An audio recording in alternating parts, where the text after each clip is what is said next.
안녕하세요. 쭈비TV의 쭈노입니다.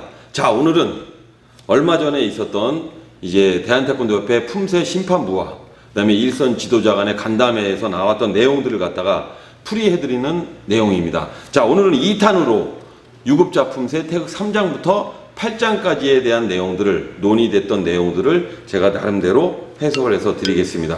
자, 먼저 태극 3장부터 진행을 하겠습니다. 태극 3장 같은 경우는 보통 이제 초등부 저학년 친구들이 이제 하는 품새다 보니까 3장, 4장 같은 경우는 저희 팀에서도 잘 안 하게 되는데 3장에서도 큰 내용들은 없었습니다. 큰 논의 내용들은 없었고 단지 이제 3장 같은 경우에 이제 손날, 뒷굽이 손날 몸통 맞고 손날 몸통 맞감맞게 하고 난 후에 주먹을 져서 지르기 동작이 들어가면은 안 된다라는 이제 내용이 있었고요. 여기 심판부에서는 손날 맞기 후 손날 막은 손이 주먹을 쥔 후에 지르기를 하는 경우는 감점을 준다. 즉 손날 막은 상태에서 그대로 주먹을 쥐지 마시고 그대로 지르셔야 된다는 얘기가 되겠죠. 주먹은 주먹이 나가는 지르는 주먹이 나갈 때 자연스럽게 이제 따라서 들어오면서 이제 쥐어지는 동작이 되겠습니다. 다음은 이제 4장입니다. 4장은 이제 돌면서 이제 몸통 맞고 지르는 동작이 있습니다. 양쪽 왼쪽 오른쪽 이제 양쪽에 몸통 맞고 지르는 동작인데 그전에는 뭐 그렇게 했던 팀들도 있고 아닌 팀들도 있는데 물론 자 저희 팀에서도 그전에는 몸통 막은 상태에서 무조건 풀은 자연스럽게 회전 동작이 들어간 상태에서 몸통 지르기 또 역시 마찬가지로 돌아서 반대 손도 몸통 막은 후에 자연스럽게 푸는 상태에서 이제 지르기 동작이 들어갔었는데 몇 년 전부터는 좀 속도를 좀 빨리 높이다 보니까 주먹 푸는 동작이 없었습니다. 풀지 않고 그냥 그대로 질렀었는데 자 심판부에서는 이번에는 몸통 맞기 후 지르기가 바로 연결되는 것이 아니라 몸통 막은 손에 자연스러운 회전이 이루어져야 함 이렇게 논의가 됐습니다. 그러니까 즉 몸통 맞고 난 다음에 바로 지르지 마시고 자연스럽게 몸이 풀어진 손목이 풀어진 상태에서 바로 몸통 지르기가 이제 들어가야 된다라는 이야기입니다. 근데 이제 끝부분에 4장의 끝부분에 가면은 몸통 맞기 후 몸통 지르기 2번 지르기가 들어가는데 이때는 손을 풀지 말고 자연스러운 회전을 하지 말고 바로 지르라고 이제 논의가 됐습니다. 자, 이 심판부에서는 몸통 맞기 후 2번 지르기는 연결 동작이기 때문에 몸통 막은 손에 자연스러운 회전 없이 지르기로 바로 연결을 해야 함 이렇게 이제 규정을 내렸습니다. 그래서 끝부분 4장의 끝부분 몸통 맞고 지르기는 풀지 않고 바로 진행이 된다라는 거 이 점 또 유의를 하셔야 될 것 같습니다. 자, 다음은 5장입니다. 5장 같은 경우는 뭐 아까 4장에서 제가 이제 말씀드렸다시피 좀 요새 이제 품새들이 좀 속도를 강조를 많이 하다 보니까 좀 빠르게 이제 진행이 되다 보니까 이제 몸통 맞기 동작이죠. 매주먹 치고 난 후에 몸통 맞기 동작을 할 때 손목을 풀지 않고 그대로 들어갔었는데 자 심판부에서는 왼 몸통 맞기 후 자연스러운 회전 후에 오른 몸통 맞기를 해야 함 이렇게 논의가 됐습니다.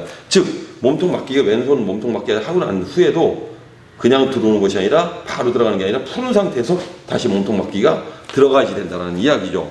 등주먹 앞치기 후에도 등주먹 앞치기 후에도 자연스러운 회전 후에 몸통 맞기가 이제 들어간다라는 이야기입니다. 좀 속도가 좀 아무래도 줄어들 것 같습니다.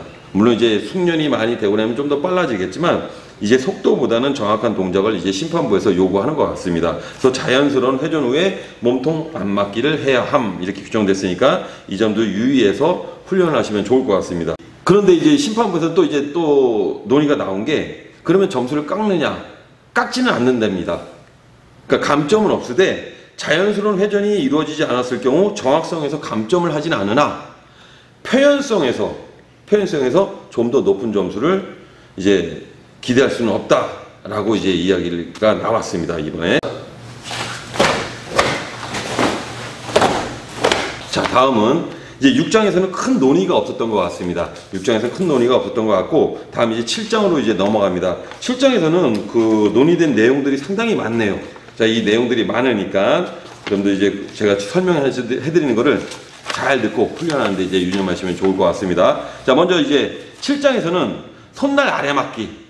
쉽게 얘기하면은 바탕손 맞고 앞쪽 몸통 맞기 하고 난 후에 손날 아래 맞기를 할 때 이 손날 첫 번째 왼손날 아래 맞기를 할 때 정확하게 잡아야지 되는데 손을 튕기면서 하는 친구들이 이제 선수들이 많은 것 같습니다. 그래서 심판부에서 손날 아래 막기가 빠르게 연결되는 것이 아니라 왼손날 아래 막기를 명확하게 표현한 후에 다음 오른손날 아래 막기를 표현해야지 된다라고 이제 명시를 했습니다. 쉽게 얘기하면은 너무 이제 속도에 이제 치중한 나머지 너무 급하게 튕기고 이게 넘어가는데 이제 그렇게 하면 안 된다라는 이야기죠. 아무래도 뭐 정확성이나 뭐 표현성에서도 점수가 많이 깎일 것 같습니다. 이런 부분에 대해서는. 자, 다음 7장에서는 보주목 동작에 대한 이제 논의가 있었던 것 같습니다. 자, 이 보주목에 대한 그 방법에 대해서 이 논의는 정말 이제 필요했던 것 같습니다. 왜냐면 이제 뭐 다들 아시겠지만 시합장 가면은 보주목 치는 방법들이 다 틀립니다. 어떤 팀들은 등주목 치고 난 후에 완전히 차렷 자세에서 손을 모아서 5초간 올라오는 팀이 있는가 하면 어떤 팀은 자세 잡은 상태에서 손과 발이 거의 동시에 붙어서 올라오는 팀들이 있었는데 이 부분에 대해서 정확하게 심판부에서는 등주먹 앞치기 후 자연스럽게 손을 내렸다가 왼발을 끌어 모아서는 과정에 동시에 하단전 앞에서 손이 모아져야지 된다라고 이제 명시를 했습니다. 그러니까 쉽게 얘기하면 왼발이 끌어서 모아지는 거하고 손이 모아지는 거하고가 거의 동시에 이루어진다라고 이제 이야기를 했습니다. 자, 이 부분도 좀 조심해서 훈련하시면 좋을 것 같습니다.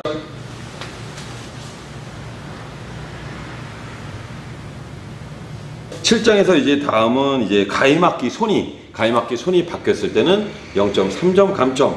그 다음에 엇걸어맞기 손이 바뀌었을 때는 0.1점 감점이 이제 됩니다. 자, 이 부분도 물론 이제 뭐 이 부분에 대해서 이제 틀리시는 분은 없겠지만 그래도 혹시나 좀 주의해서 이제 훈련이 필요할 것 같습니다. 그 다음에 두 주먹 젖혀지르기 시 허리에서 시작하지 않는 경우 정확성에서 0.1점 감점을 한다.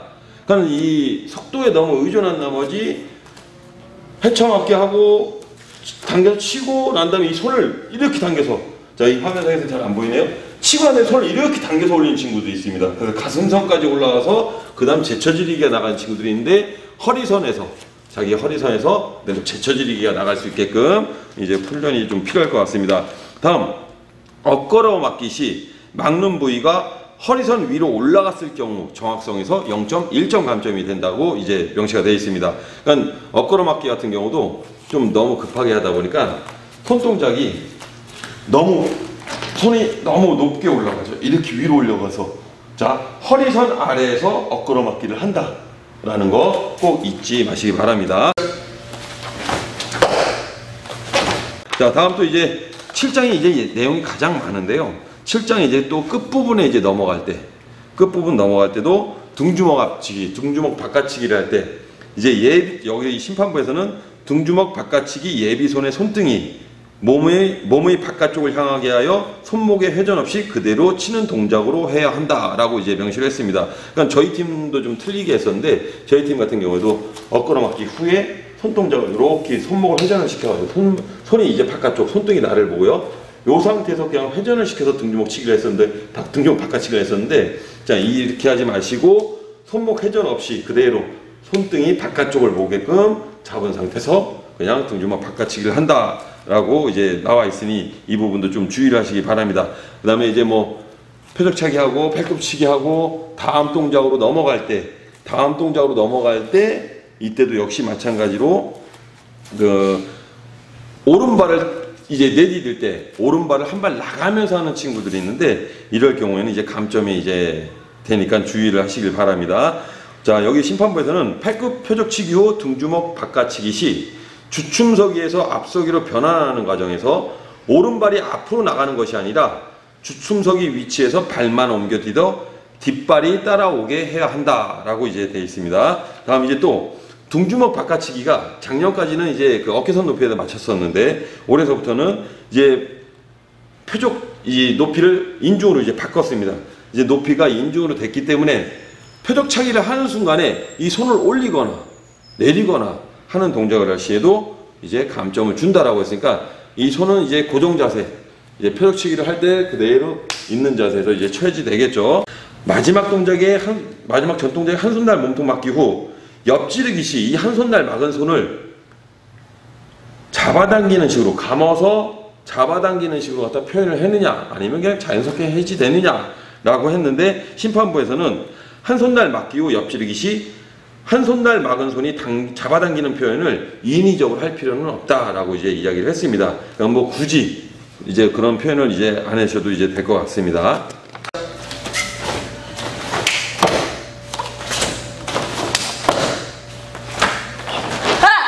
이제 유급자 품새의 마지막 품새 태극 8장입니다.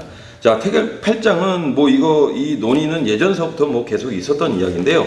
첫 동작 후에 이제 두 발 당성 앞차기 시 첫 번째 발은 무릎 높이 이상을 많이 강조를 했습니다. 심판부에서. 그러니까 뭐 장려하는 거는 몸통 높이죠. 무릎보다 이제 몸통 명치 높이 이상을 장려를 한다라고 이제 했습니다. 그래서 좀 더 높게 차야 될 것 같습니다. 많은 선수들이 그냥 무릎보다 아래를 차는 친구들이 많이 있습니다. 차고 이런 식으로 넘어가는 친구들이 있는데 무릎 높이 이상이기 때문에 명치 높이 이상을 좀 쳐주는 게 이제 좋을 것 같습니다. 시작! 자, 다음 8장에서는 이제 뒷부분 이제 당겨치기 후에 뒷부분으로 넘어가서 손날 맞고 지르고 차고 바탕손 몸통 맞게 할 때, 자, 이때 이제 심판부에서는 뭐 이거는 뭐 크게 뭐 바뀐 건 없습니다. 근데 이제 그렇게 하지 않는 선수들이 많기 때문에 이번에 그 일선 지도자와 심판부가 이제 간담회 때 이런 이야기들이 심판부에서 이제 명확하게 이야기를 해준 것 같습니다. 앞차기 후 범석이 바탕손 안 맞기 시 발을 당겨 범석이를 하지 않는 경우 0점, 1점 감점 처리를 한다라고 이제 이야기를 했습니다. 그리고 이 부분에 대해서는 뭐 좀 애매하게 당기는 친구들도 있는데 명확하게 당기는 게 가장 좋지 않을까 싶습니다. 너무 속도에 급급해가지고 그냥 발을 당겼다라고 이제 생각을 하는데도 뭐 제가 이제 경기장 가서 받아보면은 좀 안 당긴 듯 이제 당긴 친구들이 많이 있더라고요. 다음 이제 마지막 이제 거의 이제 내려가면서 앞차고 뛰어 앞차기는 모두 얼굴 높이이다. 그전에는 이제 뭐 높게 차는 거를 이제 장려한다라고 그래가지고 했는데 뭐 이제 기본 동작 이제 제가 그 1탄에서는 이제 그 설명을 좀 빼긴 했는데 높게 차는 거는 감점을 하지 않으나 높게 차려고 하다 보면은 무릎을 끌어서 찬다든지 하는 이제 행위들이 나타나기 때문에 그러니까 제가 볼 때는 정확하게 무릎을 들어서 얼굴 높이로 정확하게 접어서 차는 게 가장 좋지 않을까 싶습니다. 이제 8장의 마지막입니다. 8장에 이제 그 돌아서 이제 손날 맞고 팔꿈 치고 등주먹 치고 지르는 동작이 있죠. 이 동작을 할 때 심판부에서는 등주먹 앞치기 후 지르기 시 등주먹 앞치기의 회전은 자연스럽게 하며 제한하지 않는다. 마지막에 이제 제한하지 않는다. 쉽게 말씀드리면은 어떤 팀들은 팔꿈치기 이제 돌려치기 하고 난 다음에 등주먹 치죠. 이 상태에서 이걸 풀렀다가 지르는 이제 팀들이 있고 어떤 팀들은 치고 바로 지르는 팀들이 있습니다. 근데 이 두 가지를 갖다 제한하지 않는다. 그러니까 점수를 깎지 않겠다라는 뜻으로 이제 풀이가 됩니다. 그러니까 뭐 풀러도 되고 등주먹 치기 하고 난 다음에 풀러서 질러도 되고 또는 풀지 않고 그대로 질러도 된다라는 이야기 같습니다. 자, 오늘 나만 몰랐던 품새 감점 이야기 2탄 유급자 품새 태극 3장부터 8장까지는 오늘 여기까지입니다. 그러니까 지금 되도록이면 품새에 관한 부분은 이제 논의됐던 내용을 가지고 전체를 다 이제 설명을 드렸습니다. 자, 이 내용이 조금 부족하더라도 요 내용을 좀 참고하셔가지고 그러니까 다음에 대회 때 언제 사실 이 코로나 때문에 올해 2020년은 아직까지 대회가 한 번도 이제 치러지지가 않았는데 다음 대회를 기약하면서 우리 모든 선수들이 감점을 최대한 안 받았으면 좋겠습니다. 자, 우리 쭈비TV 끝까지 시청해 주셔서 감사드리고 꼭 구독과 좋아요 부탁드리겠습니다.